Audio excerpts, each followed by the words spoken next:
दूसरी तरफ की प्राइवेट कंपनियों के लिए पुलिस बनी हुई है, आम जनता की सुरक्षा के लिए पुलिस नहीं है। किसने हक दे दिया, किसने हक दे दिया कि वो किसी के घर में जाकर के भाई यार बकवास करे, बदतमीजी करे, घरों के अंदर जाकर के? फाइनेंस कंपनी को नींद भी नहीं कि आप किसी के घर में घुसो। वो तो अंदर वाले चूल्हे तक जाकर के बैठ रहे हैं, अंदर जो है चारपाई लेकर के वो सो रहे हैं कि जब आपके पास पैसा होगा तब हम आपके घरों से जाएंगे।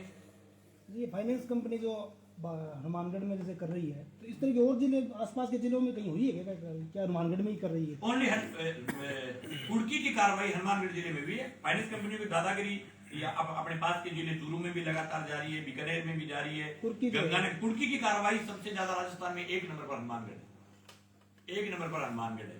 बाकी जगह कुर्की की कार्रवाई नहीं हुई।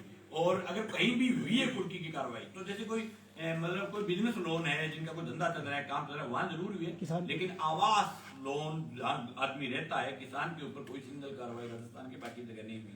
ये इसी चीज हनुमानगढ़ जिले के अंदर ही लगातार जो कार्रवाई होगी। कुर्की की बात करें तो जो प्रशासन को है, बैंक की कुर्की हो चाहे एजेंसी की, उसमें जब कुछ प्रतिशत अंश उनको मिलता है उसका, क्या आप मानते हैं कि ये अंश लेने के चक्कर में हो रहा है, पैसा लेने के चक्कर में?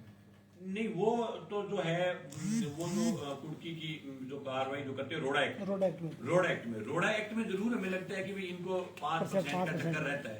लेकिन सरफेसी कानून में तो कोई इस प्रकार का नियम नहीं, फिर भी इतनी उतावलापन क्यों? ऑन रिकॉर्ड कोई नियम नहीं है इसमें। ऑन रिकॉर्ड कोई नियम नहीं, 1 रुपए लेने, तो ऑफ रिकॉर्ड चल रहा है सब कार्यक्रम इस प्रकार से प्राइवेट कंपनियों के लिए। और ये कोई बैंक वैंक है ही नहीं, आयु कोई बैंक नहीं, ये सब रूरल के नाम से चल रहे हैं। ऑन रिकॉर्ड तो कुछ ऑन रिकॉर्ड मतलब आयु बैंक के पत्रकार जी, उसने बाकायदा अपने जब इनको बैंक की अनुमति मिली तो लिख के दिया था कि हमें 22% रूरल में अपनी बैंक को खोले। ये कह करके आरबीआई से इन्होंने परमिशन ले लिया। रूरल में 1% ही नहीं है, तो रूरल में जब आपने खोला नहीं तो इनकी बैंक की तो मान्यता ही नहीं है, सभी फर्जीवाड़ा है। इसी प्रकार से आपका पूरा परफॉर्मेंस सिंगल हिंदी में नहीं है, पूरा का पूरा इंग्लिश में नहीं। 18% से भी 18 के बाद एक किस्त, ये मतलब ये इनके रहते एक किस्त ड्यू हो जाए, फिर पलटी ओवर पलटी डेली 2300 रुपए पलटी। घर आए गाड़ी लेकर के 1000 रुपए तेल का लिख दिया, आदमी जांच करने के लिए आया। इस प्रकार से तो कोई आपको किसने बुलाया भाई?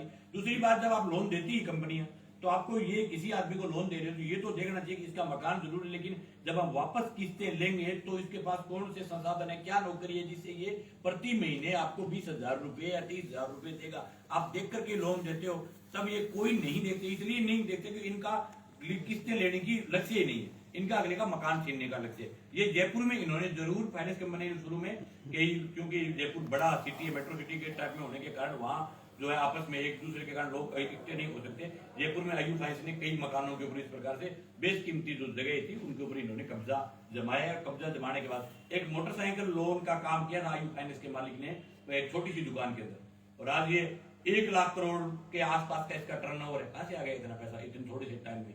लोगों से 1 रुपया देकर के 100 रुपए लोगों से लूटे, 10,000 देकर के 2-2 लाख 3-3 लाख रुपए लिए, किसी से 2 लाख दे दिया तो उससे 18-18 लाख रुपए। मेरा वो एप्पल वाला फोन देना था भाई, उसके अंदर हमने पूरा 5-10 ऐसे मामले हैं, उनका हमने कोटिंग की, अलग अलग लिखा है कि इस प्रकार से डबल पैसे देने के बाद भी ये जो है वो उनको लूट रहे हैं। 5 ऐसे केसेज है जो मैं लिख करके लेके आया हूँ,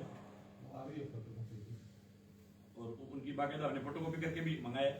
ये एक जो सलेमगढ़ मसानी वाला मामला था वो मैंने आपको बता दिया, उसके नाम से लोन भी नहीं था, उसका कोई लेना देना भी नहीं था, उसके घर को कुड़क कर दिया। एफआईआर होने के बावजूद भी, एफआईआर थी, जिस आदमी ने लोन करवाया, फर्जीवाड़ा किया, वो जेल चला गया, फिर भी उसके घर को कुड़क कर दिया। दूसरा पंडितावाड़ी वाला जो मामला जो अमजद यादव, उसने 11 लाख का लोन लिया, 8 लाख उसने किस्तों के द्वारा भर दिए, ठीक है, और 20 लाख रुपए और मांग रहे, 3 लाख 20 लाख रुपए और मांग रहे और ताड़े लगा दिए। उसके बाद हमने उसके तरह पीड़ीबंगा का जो ओम प्रकाश मेघवाड़ का मामला था उसमें 4.5 लाख रुपए का लोन था, उसने 6,50,000 भर दिए, 26 लाख और निकाल रखे। तो कहां से मरेगा किसान? और ये हरकुल यादव का और मामला था पीड़ीबंगा का, लोन लिया 8 लाख, भर दिया 8 लाख और 8 लाख और मांग रहे। आप जो ये इतने मांग आप कर रहे हैं, उनमें से एक मांग आप ये भी शामिल कर सकते हैं, जैसे आप बता रहे थे तो डॉक्यूमेंट जितने भी किसान जो होता है कम पढ़ा लिखा होता है, अगर मान लो इस तरह अगर वो लोन लेता है या फाइनेंस कंपनी तो हिंदी में वो सारे दस्तावेज, बिल्कुल ये हमने मांग पढ़ने में आसानी रहती है। ये हमने अब की बार शामिल किया है इस मांग को। सिर्फ इनके प्राइवेट जो सरकारी बैंक है, पीएनबी वगैरह जो बैंक है, जो एसबीआई बैंक है, उनमें भी हिंदी में होना चाहिए डॉक्यूमेंट।